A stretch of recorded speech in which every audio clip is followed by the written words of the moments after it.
ओम शांति।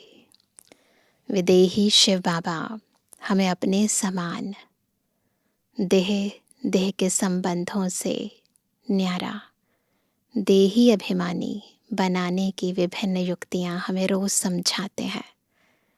हमें ये रियलाइज़ कराते हैं कि यही वो मूल विकार है जिसके कारण अन्य विकारों की उत्पत्ति हुई है।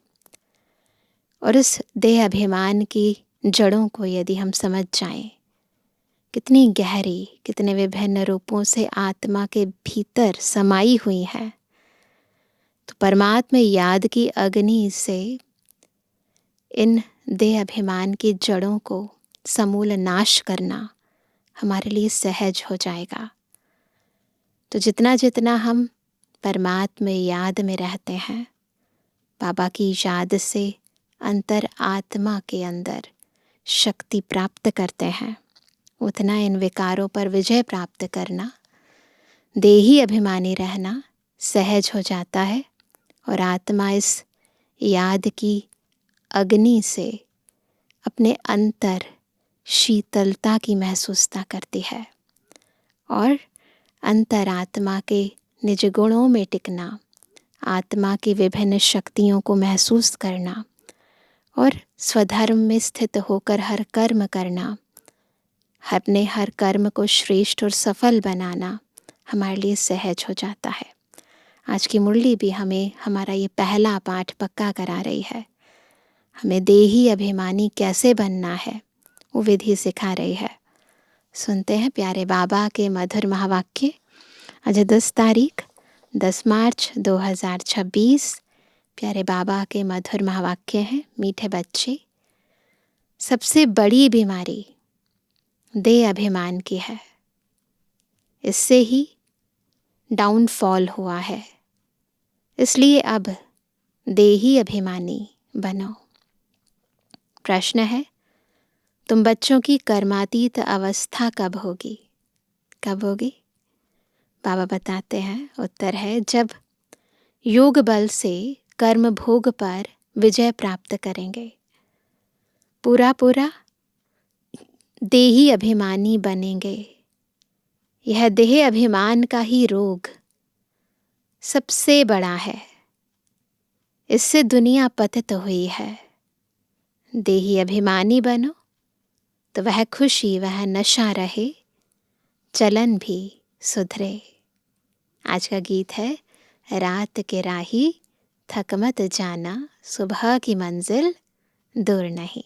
रात के राही थक मत जाना, सुबह की मंजिल दूर नहीं, दूर नहीं। थक मत जाना, राही थक मत जाना, रात के राही।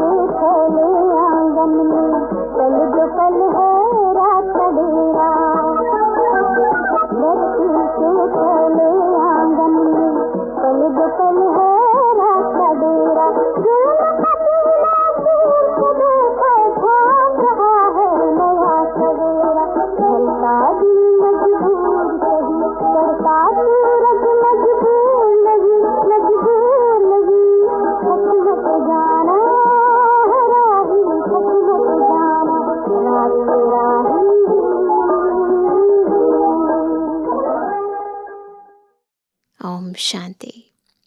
राही का अर्थ तो बच्चों ने सुना, और तो कोई समझा नहीं सकते सिवाय तुम ब्रह्मा मुख वंशावली ब्राह्मणों के। राही कौन है? आत्मा। मंजिल भी पता है कहाँ जाना है, और ये बेहद की रात्रि चल रही है, लेकिन चलते चलते थकना नहीं है। खुद भगवान हमारा साथी है, बस उसकी याद में आगे बढ़ते रहना है। तो बाबा कहते हैं, तुम जो देवी देवता थे तो मनुष्य, परंतु तुम्हारी सीरत बहुत अच्छी थी। कैसी थी? तुम सर्वगुण संपन्न, 16 कला संपूर्ण थे। तुम विश्व के मालिक थे। हीरे जैसे से कौड़ी जैसा कैसे बने, यह कोई मनुष्य नहीं जानते हैं। तुमने भी नंबरवार पुरुषार्थ अनुसार पलटा खाया है, यानी परिवर्तन हुए हो। अभी तुम देवता बने नहीं हो, बन रहे हैं ना, पलटी खा रहे हैं, अभी रिजुवेनेट हो रहे हो। कोई थोड़ा बदले हैं, कोई की 5%, कोई की 10%। सीरत बदलती जाती है। दुनिया को यह पता नहीं भारत में ही हेवन था। कहते भी हैं क्राइस्ट से 3000 वर्ष पहले भारत में देवी देवता थे। उनमें ऐसे गुण थे जो उनको भगवान भगवती कहते थे। अभी तो वह गुण है नहीं। मनुष्य की समझ में नहीं आता भारत जो इतना साहूकार था, उनका फिर डाउनफॉल कैसे हुआ। वह भी बाप ही बैठ समझाते हैं। तुम भी समझा सकते हो। जिनकी सूरत सुधरी है वही समझा सकते हैं। बाप कहते हैं, बच्चे तुम देवी देवता थे तो आत्म अभिमानी थे। जब देवी देवता थे तो सोल कॉन्शियस थे।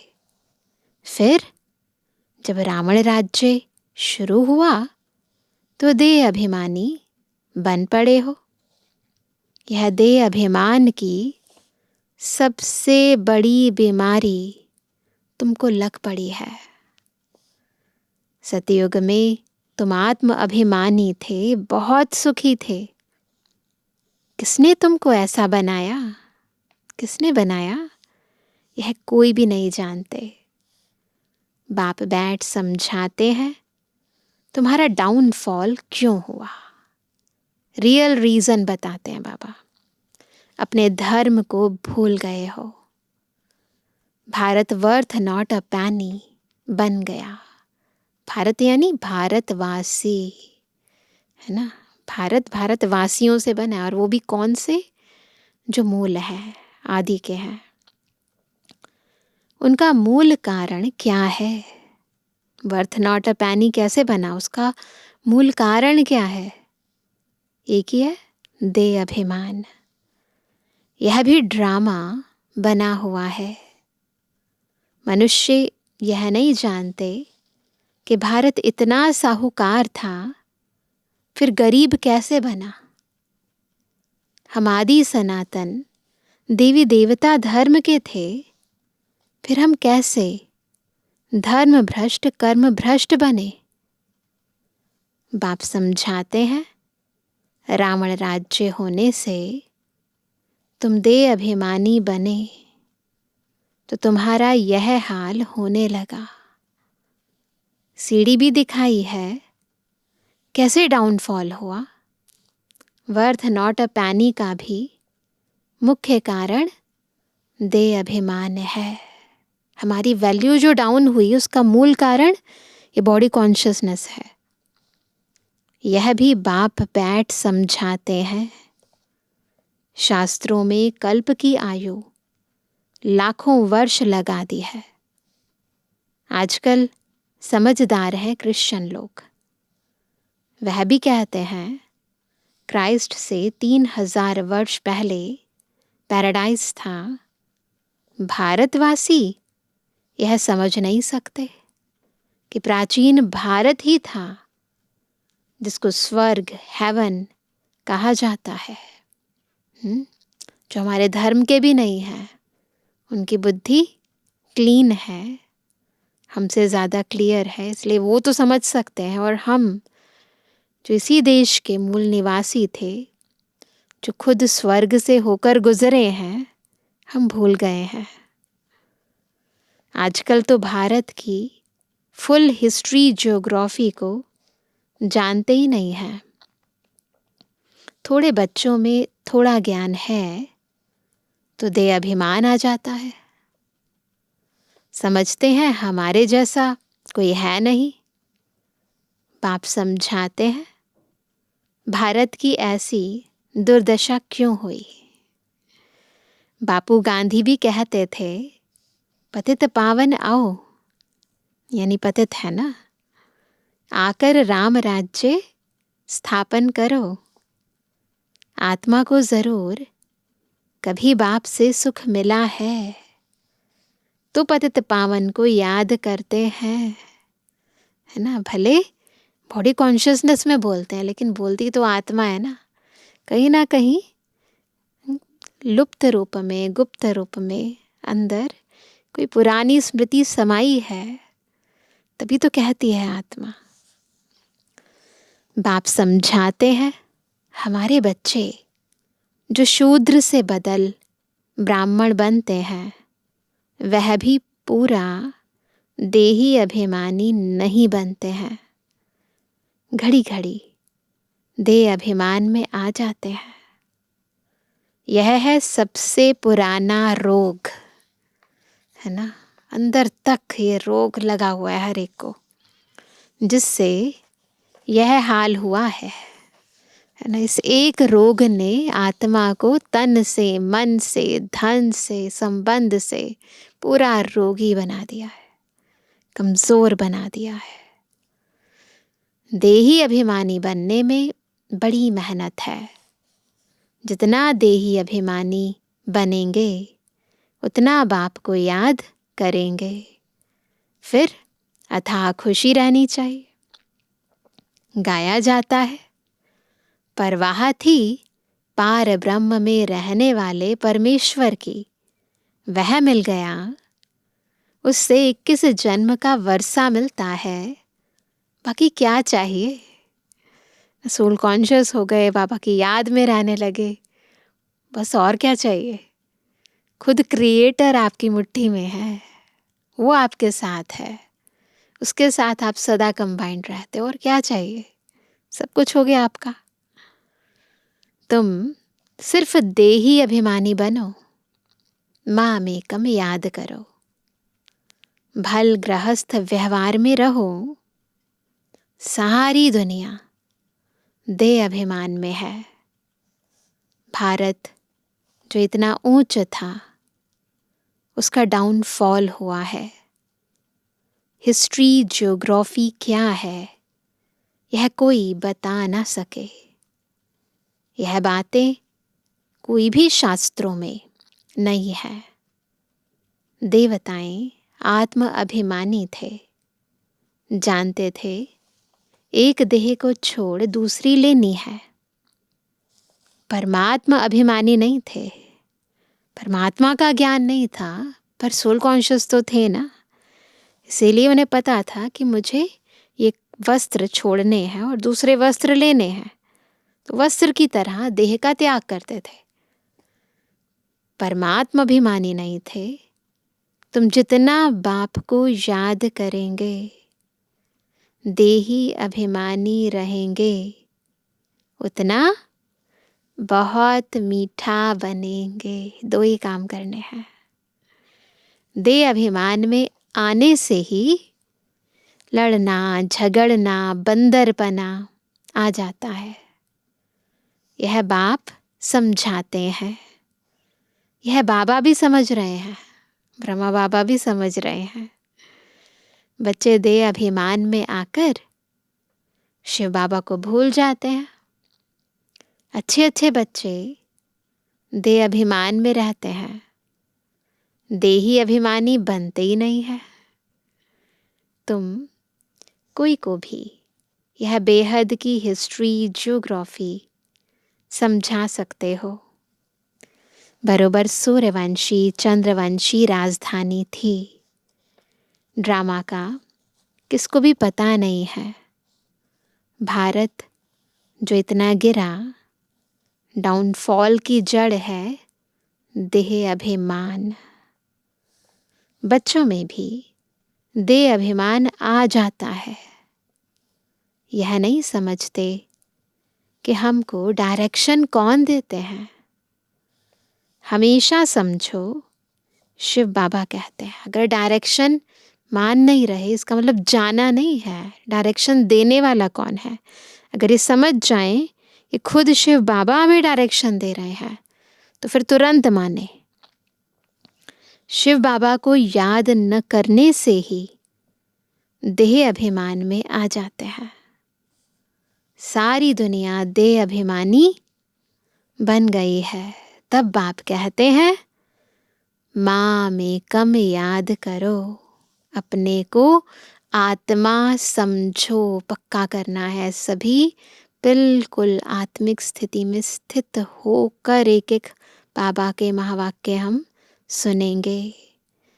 आत्मा इस देह द्वारा सुनती है, आत्मा इस देह द्वारा सुनती है, पाठ बजाती है। बाप कितना अच्छी रीति समझाते हैं, समझा भी रहे हैं जैसे ड्रिल करा रहे हैं ना।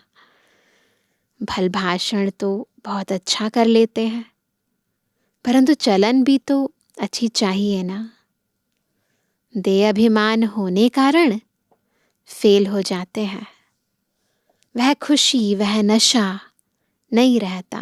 कारण एक ही है, सब बीमारियों का एक ही कारण है। फिर बड़े विकर्म भी उनसे होते हैं, जिस कारण बड़े दंड के भागी बन पड़ते हैं। देह अभिमानी बनने से बहुत नुकसान पाते हैं, बहुत सजा खानी पड़ती है। बाप कहते हैं, यह गॉडली वर्ल्ड गवर्नमेंट है ना, मुझे गॉड की गवर्नमेंट का राइट हैंड है धर्मराज। तुम अच्छे कर्म करते हो तो उनका फल अच्छा मिलता है, बुरे कर्म करते हो तो उनकी सजा खाते हो। सब गर्भ जेल में भी सजाएं खाते हैं, उस पर भी एक कहानी है। यह सब बातें इस समय की हैं। महिमा एक बाप की है, दूसरे कोई की महिमा है नहीं। इसलिए लिखा जाता है, त्रिमूर्ति शिव जयंती वर्थ डायमंड। बाबा की जयंती हीरे तुल्य है, बाकी सब है वर्थ कौड़ी। खुद बाबा जब आते हैं तो हम आत्माओं को भी अपने समान हीरा बना देते हैं, वैल्यूएबल बना देते हैं, कौड़ी से हीरा। सिवाय शिव बाबा के पावन कोई बना ना सके। पावन बनते हैं फिर रावण पतित बनाते हैं, जिस कारण सब देह अभिमानी बन पड़े हैं। अब तुम देही अभिमानी बनते हो। क्या बनते हैं सभी? बिल्कुल देह से अलग स्थित हो जाएंगे टोटल सोल कॉन्शियस स्टेज में। अब तुम देही अभिमानी बनते हो। यह देही अभिमानी अवस्था 21 जन्म चलती है, तो बलिहारी एक की गाई जाती है, जो हमें सिखाते हैं देही अभिमानी रहना। भारत को स्वर्ग बनाने वाला शिव बाबा है ना। कौन है? एक बाबा। तो भारत को स्वर्ग बनाने वाला शिव बाबा है। यह किसको पता नहीं है कि शिव बाबा कब आया। उनकी हिस्ट्री तो पहले पहले चाहिए। शिव कहा ही जाता है परम पिता परमात्मा को। तुम जानते हो, देह अभिमान के कारण डाउनफॉल होता है। ऐसा हो तब तो बाप आए राइज करने। राइज और फॉल, दिन और रात, ज्ञान सूर्य प्रगटा, अज्ञान अंधेर विनाश। सबसे जास्ती अज्ञान है यह देह अभिमान है ना। यही सबसे बड़ा अज्ञान है कि मैं देह हूँ, मैं फलानी हूँ। आत्मा का तो किसको पता नहीं है। आत्मा सो परमात्मा कह देते हैं तो कितने पापात्मा हो गए हैं, इसलिए डाउनफॉल हुआ है ना। इस अज्ञानता के कारण आत्मा का डाउनफॉल हुआ है। 84 जन्म लिए हैं, सीढ़ी नीचे उतरते आए हैं। यह खेल बना हुआ है, यह वर्ल्ड की हिस्ट्री ज्योग्राफी तुम बच्चे जानते हो और कोई नहीं जानते। विश्व का डाउनफॉल कैसे हुआ? वे तो समझते हैं कि साइंस से बहुत तरक्की हुई है। यह नहीं समझते कि दुनिया और ही पतित नर्क बन गई है। देह अभिमान बहुत है। बाप कहते हैं अभी तुमको देही अभिमानी बनना है। एक ही पाठ पक्का करना है, मैं कौन, मैं किसकी। अच्छे अच्छे महारथी ढेर हैं, ज्ञान बड़ा अच्छा सुनाते हैं, परंतु देह अभिमान पूरा हटा नहीं है। देह अभिमान के कारण कोई में क्रोध का अंश, कोई में मोह का अंश, कुछ ना कुछ है। और बाबा ने कई बार कहा है कि एक विकार भी है ना तो वो बाकियों को अपने साथ ले आता है। जैसे एक गुण सभी गुणों को ले आता है, वैसे एक विकार या एक अवगुण और अवगुणों को भी अपने साथ ले आता है। तो बाबा कहते हैं सीरत सुधरनी चाहिए ना, बहुत बहुत मीठा बनना चाहिए। तब मिसाल देते हैं, शेर बकरी इकट्ठे जल पीते हैं। एग्जाम्पल है कि सतयुग के अंदर आपस में सब शीरखंड होकर रहते हैं। शेर और बकरी भी इकट्ठे न एक ही घाट पर जल पीते हैं। वहाँ कोई ऐसे दुख देने वाले जानवर भी होते नहीं, सिलेक्टेड होते हैं जानवर भी ना। इन बातों को भी मुश्किल कोई समझते हैं, नंबरवार समझने वाले हैं। कर्म भोग निकल जाए, कर्मातीत अवस्था हो जाए, यह मुश्किल होती है। बहुत देह अभिमान में आते हैं अंदर ना। देह अभिमान की रगों को खुद ही चेक करना है। पता नहीं पड़ता है हमको यह मत कौन देते हैं। श्रीमत श्री कृष्ण के द्वारा कैसे मिलेगी? श्रीमत है ना, श्रेष्ठ मत है, तो कौन देगा? शिव बाबा कहते हैं इनके बगैर श्रीमत कैसे दूंगा? ब्रह्मा बाबा के बगैर। स्थाई रथ हमारा यह है, तो ब्रह्मा रथ में बाबा विराजमान होकर हमें यह ज्ञान देते हैं। देह अभिमान में आकर उल्टे सुल्टे कार्य करके मुफ्त अपनी बर्बादी मत करो। फ्री में ही अपनी बर्बादी कर रहे होते हैं, खुद ही खुद के दुश्मन बन जाते हैं। नहीं तो नतीजा क्या होगा? बहुत कम पद पाएंगे। पढ़े के आगे अनपढ़े भरी ढोएंगे। बहुत कहते हैं भारत की हिस्ट्री ज्योग्राफी जो फुल होनी चाहिए सो नहीं है। दुनिया वाले कहते हैं, हमें तो पता है ना फुल हिस्ट्री ज्योग्राफी, तो उनको समझाना पड़े। तुम्हारे सिवाय तो कोई समझा ना सके, हमें ही तो पता है ना।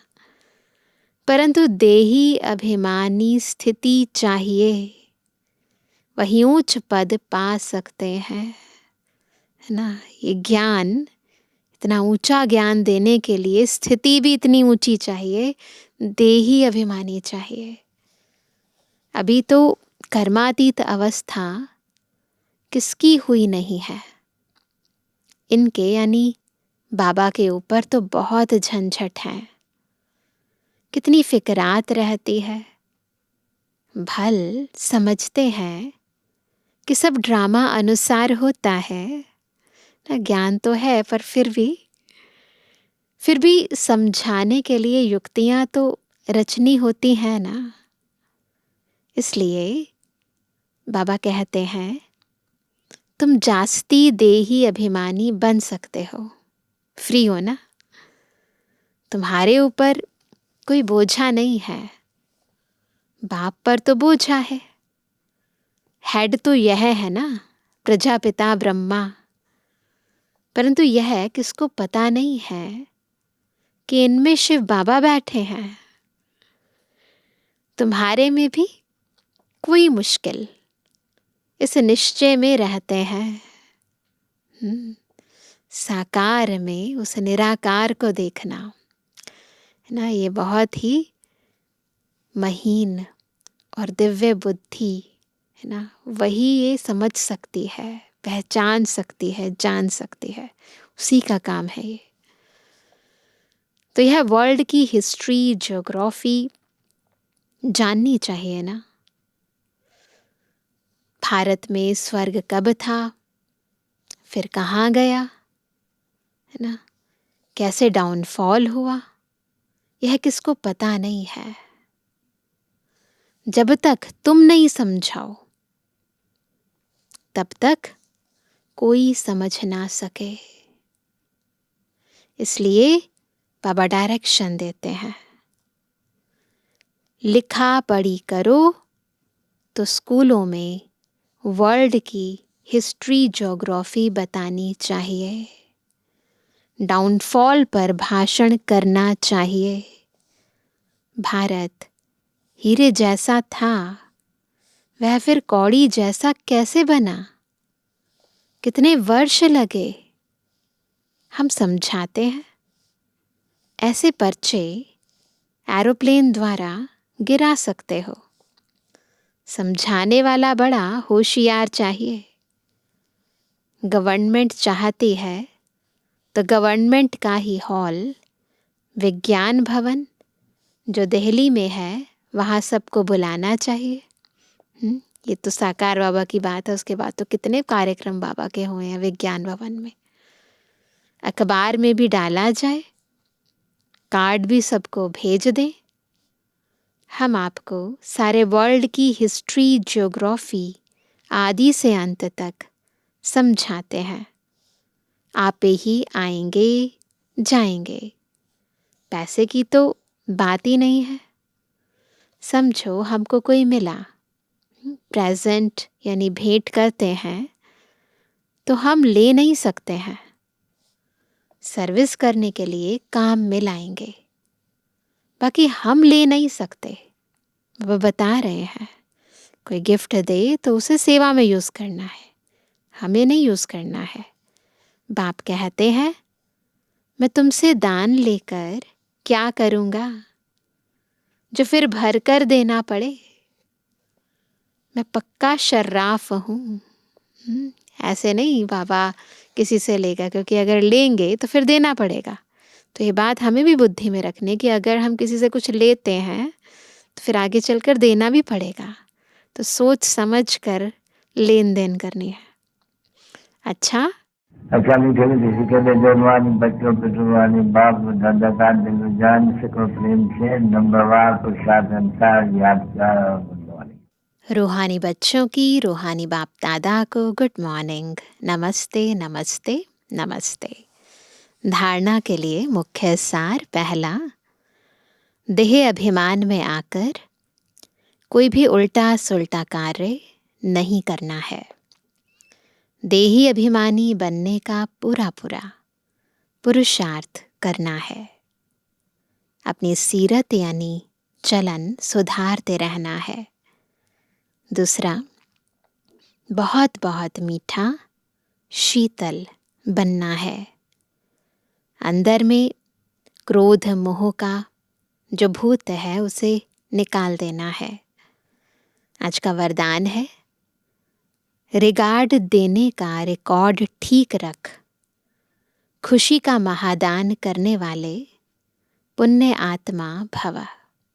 जो रिगार्ड देने का रिकॉर्ड ठीक रखते हैं और खुशी का महादान देते हैं, वही है पुण्य आत्मा।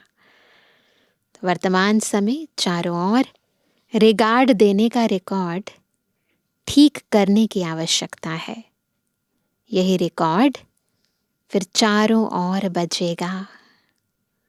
रिगार्ड देना और रिगार्ड लेना, छोटे को भी रिगार्ड दो, बड़े को भी रिगार्ड दो। यह रिगार्ड का रिकॉर्ड अभी निकलना चाहिए, तब खुशी का दान करने वाले महादानी पुण्य आत्मा बनेंगे। किसी को रिगार्ड देकर खुश कर देना, यह बड़े से बड़ा पुण्य का काम है, सेवा है ना। कितनी अच्छी सेवा है। बस किसी को थोड़ी देर के लिए अगर आप रिगार्ड दे देते हो तो वो कितना खुश हो जाता है। ये भी सेवा करने का एक बहुत अच्छा तरीका है। स्लोगन है, हर घड़ी को अंतिम घड़ी समझकर चलो तो एवर रेडी रहेंगे। मातेश्वरी जी के अनमोल महावाक्य। पहले, तमोगुणी माया का विस्तार। सतोगुणी, रजोगुणी, तमोगुणी, यह 3 शब्द कहते हैं। इसको यथार्थ समझना जरूरी है। मनुष्य समझते हैं यह तीनों गुण इकट्ठे चलते रहते हैं, परंतु विवेक क्या कहता है? क्या यह तीनों गुण इकट्ठे चले आते हैं? वह तीनों गुणों का पाठ अलग अलग युग में होता है।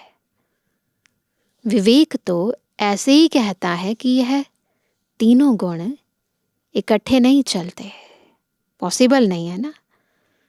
तीनों गुण इकट्ठे कैसे चलेंगे?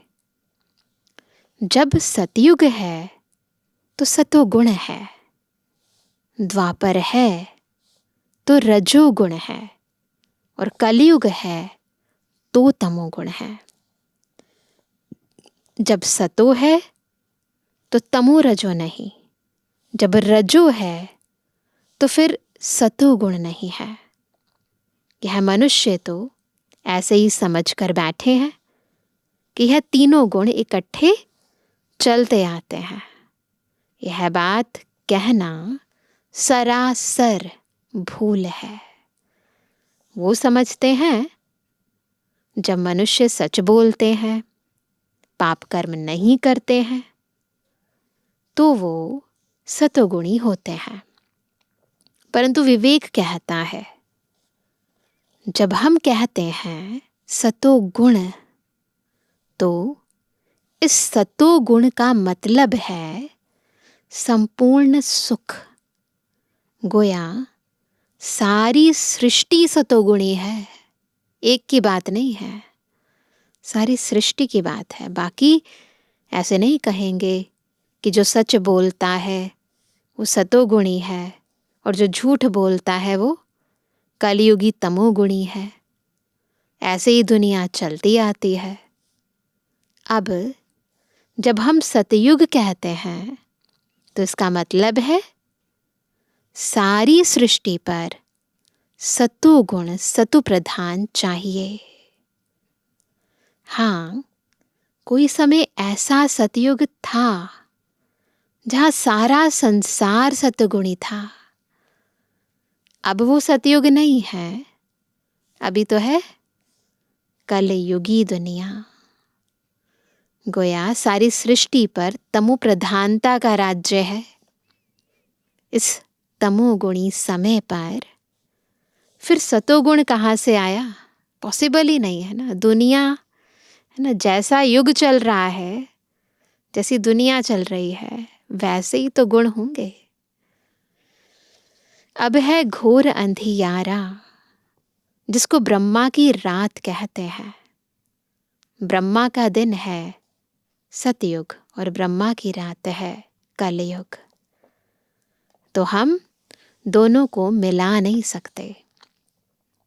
दूसरा, कलयुगी असार संसार से सतयुगी सार वाली दुनिया में ले चलना एक परमात्मा का ही काम है। इस पर मम्मा के महावाक्य हैं, इस कलयुगी संसार को असार संसार क्यों कहते हैं कि सार नहीं है, इसके अंदर रस नहीं है? क्योंकि इस दुनिया में कोई सार नहीं है। माना कोई भी वस्तु में वो ताकत नहीं रही। देखते हैं ना आजकल, ताकत ही नहीं है चीजों में। अर्थात सुख शांति पवित्रता नहीं है। जो इस सृष्टि पर कोई समय सुख शांति पवित्रता थी, अब वो ताकत नहीं है, क्योंकि इस सृष्टि में 5 भूतों की प्रवेशता है। भूतों ने ताकत एब्जॉर्ब कर ली है। इसलिए ही इस सृष्टि को भय का सागर अथवा कर्म बंधन का सागर कहते हैं। इसलिए ही मनुष्य दुखी हो परमात्मा को पुकार रहे हैं, परमात्मा हमको भव सागर से पार करो। इससे सिद्ध है कि जरूर कोई अभय अर्थात निर्भयता का भी संसार है जिसमें चलना चाहते हैं। इसलिए इस संसार को पाप का सागर कहते हैं, जिससे पार कर पुण्य आत्मा वाली दुनिया में चलना चाहते हैं। आज कितने सारे नाम सुन लिए इस दुनिया के, कलयुगी दुनिया के। तो दुनियाएं 2 हैं, एक सतयुगी सार वाली दुनिया, दूसरी है कलयुगी असार की दुनिया। पता चल गया असार और सार का अर्थ क्या है? दोनों दुनियाएं इस सृष्टि पर होती हैं।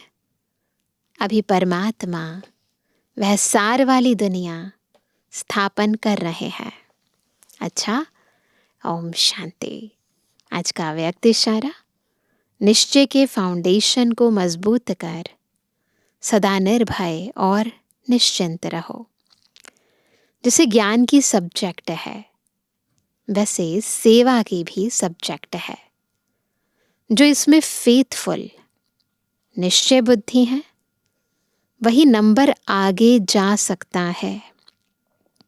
सुबह से रात तक अपना फिक्स प्रोग्राम डेली डायरी बनाओ, क्योंकि जिम्मेवार आत्माएं हो, रिवाजी आत्माएं नहीं, विश्व कल्याणकारी आत्माएं हो। तो जो जितना बड़ा आदमी होता है उसकी दिनचर्या सेट होती है। तो आज से पक्का करेंगे, तन और मन दोनों की दिनचर्या सेट करेंगे, है ना? बिल्कुल रियल बिजनेसमैन है ना, तो सारा दिन अपने आप को ईश्वरीय सेवा में, ज्ञान और योग में बिजी रखना है। अच्छा, ओम शांति।